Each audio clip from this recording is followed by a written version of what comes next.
Want to know how to stop feeling anxious while stuck at home? Then keep watching. Hi everyone, welcome to the Artemis Speaks YouTube channel. In this video, we are talking about 3 ways to stop feeling vulnerable and anxious right now. Vulnerability is a loaded word for all of us because it reminds us there are things that are just outside of our control, and that can be really scary. As a coach and a consultant for the past 10 years, I have worked with hundreds of professionals and organizations. Most of the time, when I am brought in, the person or the organization is in breakdown. That's right, after trying to go at it alone for a long time. And generally, I'm the last stop. I'm the final option. Are you wondering why that is? I want you to take a guess at what the number one obstacle for 99% of people who I encounter in my work who are looking for help. Whether that person is working for an organization and they're looking for a consultant for help, or a coach, a therapist, or a counselor. One of the biggest challenges, wait for it, I'm going to tell you in just a second. But for now, while you're thinking about what that might be, don't forget to subscribe and click on the notification bell below so that you are notified when I drop a new video. My goal is to drop a video every single week talking about the things that matter to you right now. And also, comment below these 3 words. Vulnerability takes courage. Now, back to my original question. What is the biggest obstacle most people face, whether they're working for an organization or they're individually looking for help or their relationships are not going really well? One of the biggest challenges people face is they struggle with vulnerability. That's it. They are afraid to show themselves. The dictionary gives 2 definitions for vulnerability. Number 1, vulnerability is the quality or state of having little resistance to some outside agent. The second definition is that vulnerability is the state of being left without shelter or protection against something that feels harmful. Now, we're giving 2 dimensions. The first one that the dictionary gives us looks at our inability to protect ourselves, and the other is about relying on something or someone to provide protection. Both definitions have something central in common. They take away agency and control from the main actor. Now, when you are a control freak, this will make you feel exposed and powerless. For those of us who go through life believing that we can control everything is within our power, it's certainly a great feeling to have when everything is going well in your life. But when all of a sudden things are out of our control and we find ourselves in a situation like right now, where the coronavirus pandemic on a global scale is reminding all of us, on the one hand, how vulnerable and fragile we are, but on the other hand, as a species, we are extremely resilient. Bad things will come, bad things will happen all the time. But knowing how to quickly shift your gears, how to pivot, to make the necessary changes to protect yourself is second nature to us. Now, when it's difficult for us to do that is when we start getting so much chatter in our mind.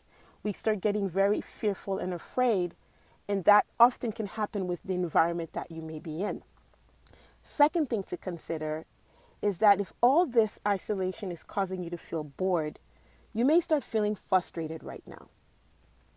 While there is a great hashtag trending, hashtag alone together, that is really helping to create solidarity right now, many will still feel tremendous loneliness, sadness, and anxiety because our lives have slowed down so much. Most of us are not used to so much stillness. Most of us are not used to so much solitude. Most of us are not used to so much quiet time or just being bored and restless and not feeling like we have to be getting something done all the time. This is something that we're not used to.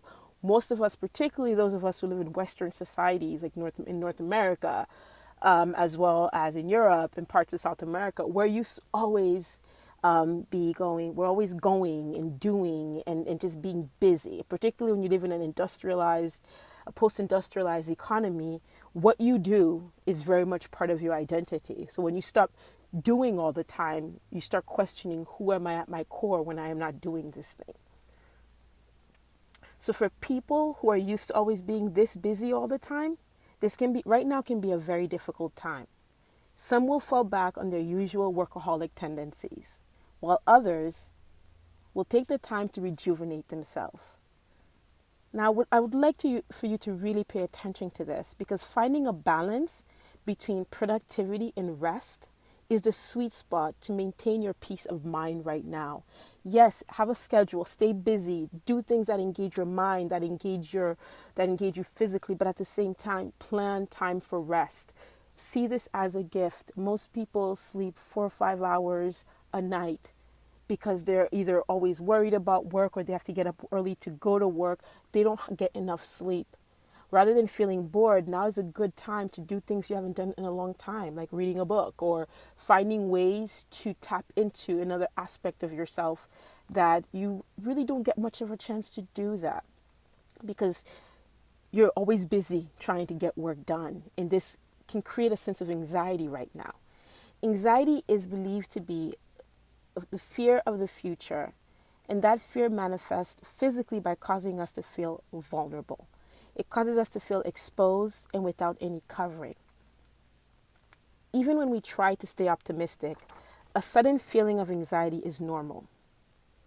While this emotion can be fleeting, when we feel overwhelmed or that we cannot control it, what is happening around us, it can quickly manifest in your body, in your mind. Some of the common signs of chronic stress to look for in yourself or your loved ones are fear, sadness, numbness, insomnia, confusion, anger, post-traumatic stress symptoms, depressive symptoms, low mood, stress, irritability, and emotional exhaustion. These feelings are associated with negative emotions that causes anxiety, chronic stress, which can lead to depression. Mental health symptoms can look very different for adult men, women, and children. So for men, often because they're just not used to talking about their feelings and how they feel, certain negative emotions may create behaviors like that causes the person to act out. So because of internalized anger or disconnection, there may be a inclination to act out more, to show anger, as well as to go into substance abuse or even workaholic behaviors. The person may be working even more now than they normally do because they just need to find a way to preoccupy themselves. For women, the way some of these symptoms may manifest themselves may be wanting to reach out more to their partner because they may not have their normal outlets of being able to connect with friends and do things that allow for self-soothing when a person may not be feeling so great. So right now, you might find a lot of women may want to reach out to their partners or their husbands, their boyfriends more. They want to connect. Now, when both people are on the same page, things are going great. But when both people are not, that can become a challenge because one wants more connection and one may actually want more distance. And lastly, for children, you can expect to see increased irritability, because children often lack the language and the ability to articulate and express their negative emotions. So they might just seem irate and just uncomfortable and just in a bad mood. But a lot of it is because they may not always be able to identify the emotion, the negative emotion, as well as being able to express it or cope with it the right way. And the last thing to keep in mind is in the coming weeks, we will gradually experience the impact of social distancing and self-isolation. Unfortunately, the quarantine will create psychological distress that will send some people into deep depressions and even suicidal thoughts, especially those who are prone to anxiety. I would be remiss if I did not mention this because domestic violence has surged globally during the past few weeks. There have been documented cases where in some countries, like Brazil, for instance, where they're seeing a rise of domestic violence cases being reported as much as 40 to 50%. I am taking the time now to highlight all of these things because I believe it will help many of us to quickly identify and name our emotions that very often we ignore. When emotions are ignored, generally what will happen is they will come back at us sideways. And what that means is that they will come back at us in a self-destructive way or will be the cause of violent behaviors. When we ignore our feelings, when we ignore what's going on with us, we don't pay attention to them, they become behaviors of acting out, anger, violence. And when you are living in tight quarters in some environments, and you don't feel like you have the space, you don't have enough space for yourself, this can create some very bad situations in your home. So for your sake and that of others, please pay attention to your feelings right now. That is your responsibility, not your husband's, not your wife, not your friends, not your family, your colleagues, or even your children's responsibility. It's your responsibility. Now, here are 3 tips you can start doing today to prepare yourself to cope with the anxiety that social isolation will bring or will continue to bring. Tip number 1, reframe the existing situation as an opportunity to focus and prioritize what matters. Reframing is a psychological term that basically asks us to reposition, almost like if you're refocusing a lens in a camera, like those old SLR cameras. To reframe the situation is you are looking at it in a different way, a different lens. You're able to put it into another perspective and into context where you are able to perhaps look for the good in a bad situation. One way I've reframed this quarantine is it's allowing me to take a step back, to spend time on things that I've been wanting to do for a long time. For instance, creating this YouTube channel has been on my to-do list or as a goal for myself for the past 2 years. And it's not until now I've had the opportunity to put the time to do it. In addition to spending time cooking foods that are very nutritious and good for my body. So I'm spending more time doing things that I enjoy, reading, writing, journaling, meditating, praying. These are all things that help me. So this has been an opportunity for me, as opposed to feeling bored and annoyed, and it's allowed me to also reconnect with people I haven't talked to in a very long time. And so I've made the effort to focus on the things that I know help me to cope really well in difficult situations. So if you don't know what some of those things are for you, now is a good time to start looking at what are the things that make you feel better when you are under distress. Please try to avoid things like substance abuse, so whether it's alcohol or increased use of drugs. Those are not the best way long term to help you cope. There are many other things that you can do right now. Is finding what really works for you, that makes you feel better and keep you both preoccupied and also in a state of relaxation rather than heightened alertness. Research has shown that even brief periods of isolation can cause long-term negative effects like low mood, irritability, and even symptoms of PTSD. So focusing on what you can control, like your sleeping habits, which I've mentioned earlier, eating habits, nutrition, your physical activity, your ability to connect with others that you care about, now's a good time to focus on those things rather than trying to keep that need to always be on a hustle or always being on, rather than keeping that perspective. We're already very overworked people. Why not see this as an opportunity to dial back and spend some time maybe doing some self-exploration, some self-introspection? And I know that's not easy for everyone. For some people, they can go into a negative place very quickly, and that can just make them spiral. But if you can find positive ways to think about, maybe planning for the next year or 2, or just thinking about the things that you care about, start planning if you've been wanting to go on a long trip or whatever it is, to start thinking about what you can actually start doing and how you can start planning for it.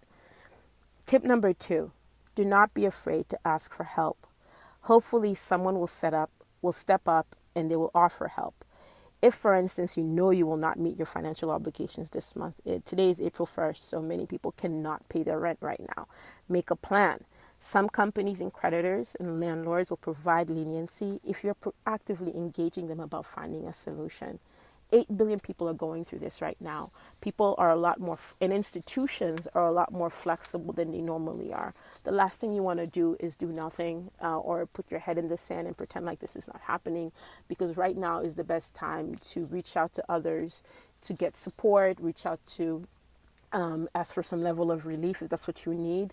But doing nothing and just waiting to see what the repercussions are probably isn't the best thing to do. And lastly, tip number 3, call at least one person every day. I will continue to stress this because being able to connect and to relate to people is a fundamental human need. We often ignore that because we're so busy doing. But when we're in a state when there's less doing, now it's more like you need to be. You need to just exist. You need to survive. You need to protect yourself. And as part of that, you need to also take care of your mental and emotional health. Most of us who live in Western societies have very weak social bonds. We don't depend on close family or community relationships. Those things don't seem to matter to us as much as they may in other societies in other parts of the world, where family bonds, kinship, and having closer ties with your relatives is more fundamental to your livelihood, because there's a greater interdependence in these other societies. For example, I know in African societies and Asian societies, these are places where community bonds are much stronger than they are in North America or even in European societies. So being able to refocus and prioritize these closer relationships with our communities and family and friends, now's a great time to do that, because many of us barely know our neighbors, and we tend to have more transactional relationships with just about everyone. So this can make you feel like you're on your own most of the time, but it really doesn't have to be that way. And we can change that when we start to reprioritize what is important in our lives. Yes, having the best job, the best house, the best material things are very important in life. But what's even more important are the relationships that you've developed, the bonds that you have, the people who care about you, the people that you can connect with, particularly in difficult times. Now, if this is something you haven't taken seriously in the past, I really hope right now, with what is going on in this world, seeing how people are just, a month and a half ago, everything was fine. And now people are just dying. And it's something that we're all possibly exposed to. And that has given all of us a bit more perspective about what's important, what matters. And in our livelihoods comprise more than just working and making money, but also building closer ties with those around us. Again, I would like to say, first of all, thank you for watching this video till the end.